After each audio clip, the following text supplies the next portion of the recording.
ولادت باسعادت کا خوش ہونا. ولادت باسعادت ساتوں آسمان اور ساتوں زمین سے بڑھ کر خوشی ہے. ہر مومن مسلم، یہ کسی کے باپ کا ٹھیکہ نہیں ہے. اس کے بدعت اور فضول بےہودہ اعمال سے کوئی نبی کی روح پرفتوح خوش نہیں ہوتی، بلکہ آپ کو تکلیف پہنچتی ہے.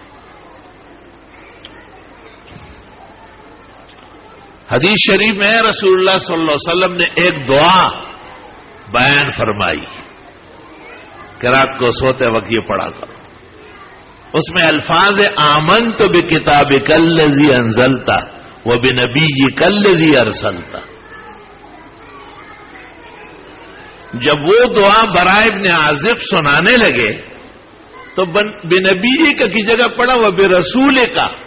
آپ نے کہا ہاں میں نے آپ کو بنبی کا کہا، رسول نہیں کہا ہے، حالانکہ رسول کا مقام نبی سے اونچا ہے.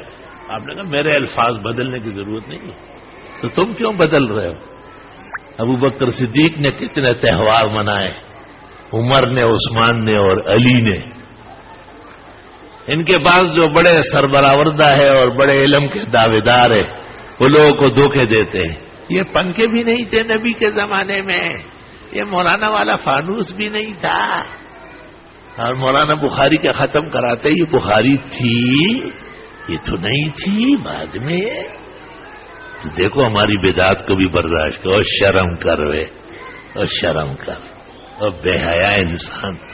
دلیل تو نہ تیرے پاس ہے نہ تیرے باپ کے پاس تھی، وہ بھی ایسے ہی گزرا ہے خالی ہاتھ. مغالطے دے سکتے ہیں. یہ جو چیزیں ہیں یہ دنیا کی ہے. مسجد میں لگ گیا تو ثواب ہو جائے، اگر یہ کسی گناہ کی جگہ میں لگے تو گناہگار ہوگا آدمی. اور پیغمبر کی سیرت منانا یا پیغمبر کا میلاد منانا وہ تو حدود شرم ہے. بھئی حضرت کے ولادت کا دن ہے اور آپ نے قرآن خوانی کی، آپ نے ایک عالم دین کو دعوت دی کہ آئے تھوڑا سا بیان فرمائیں، آپ نے فقراء مسکینوں کو کھانا کھلایا، یا 12 وفات جیسے آج 12 وفات ہے، اس میں کس کا کیا اختلاف ہے؟ فقی الہند اور محدث الہند مولانا رشید احمد گنگوئی، انہوں نے فتاوی رشیدیہ میں لکھا ہے اس میں کسی کا کوئی اختلاف نہیں، یہ سب کے ہاں ثواب کا کام.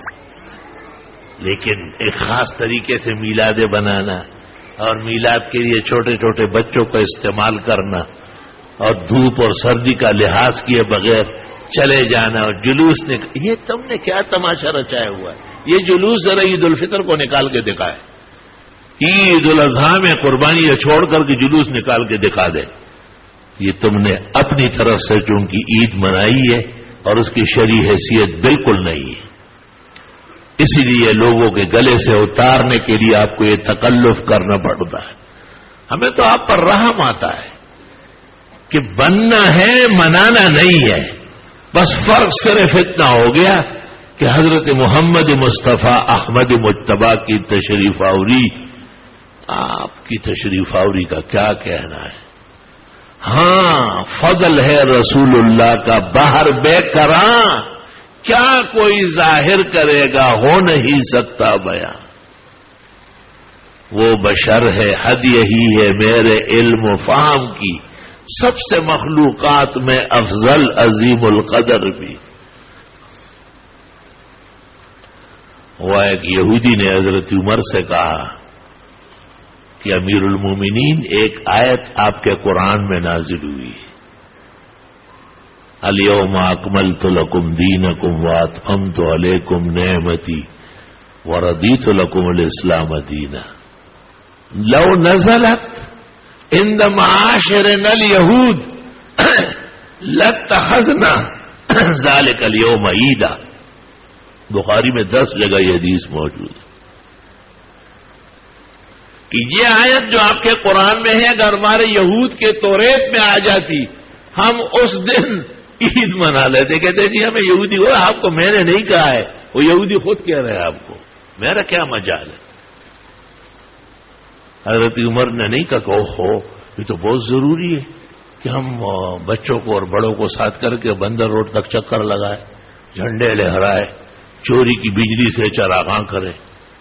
حضرت عمر نے کہا عرفنا ذالک الیوم، ہمیں پتہ ہے اس دن کا، اور ہمیں وہ بھی معلوم ہے کہ پیغمبر اپنے سفید سواری پر تھے اور عرفے کا دن تھا، اور آپ نے خطاب فرمایا اور اس میں آپ نے اعلان کیا کہ یہ آیت نازل ہوئی. علماء دین کہتے ہیں کہ مذہبی دن کو عرفان، معرفت، علم، اتباع سنت سے منانا صحابہ کی سنت ہے، اور اس دن کو جشن منانا وہ آپ نے دیکھ لیا کون کہہ رہا تھا کہ ہم منانا چاہتے ہیں. اپنے من میں ڈوب کر پا جا سراغ زندگی، تو اگر میرا نہیں بنتا نہ بن اپنا تو بن.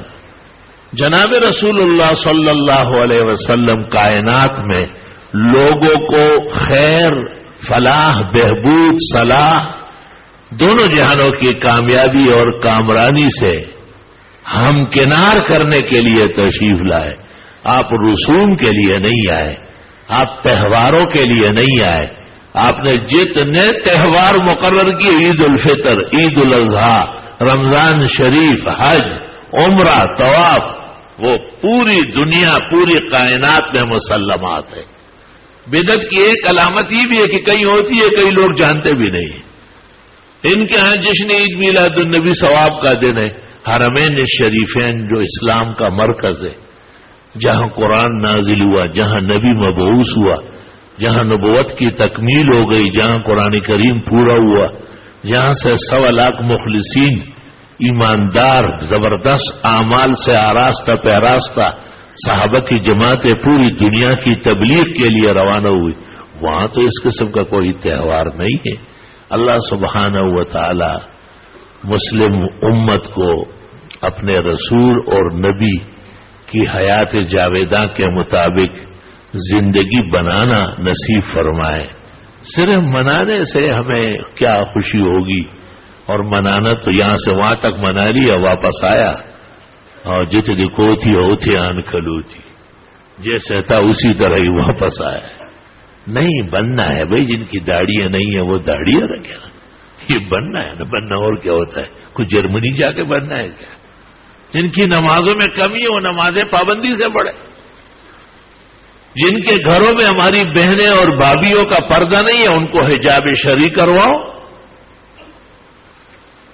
جن کی بٹن پٹیاں ابھی تک صحیح نہیں ہے وہ بٹن پٹیاں قمیص کے گریبان دائیں بائیں پہ کرے.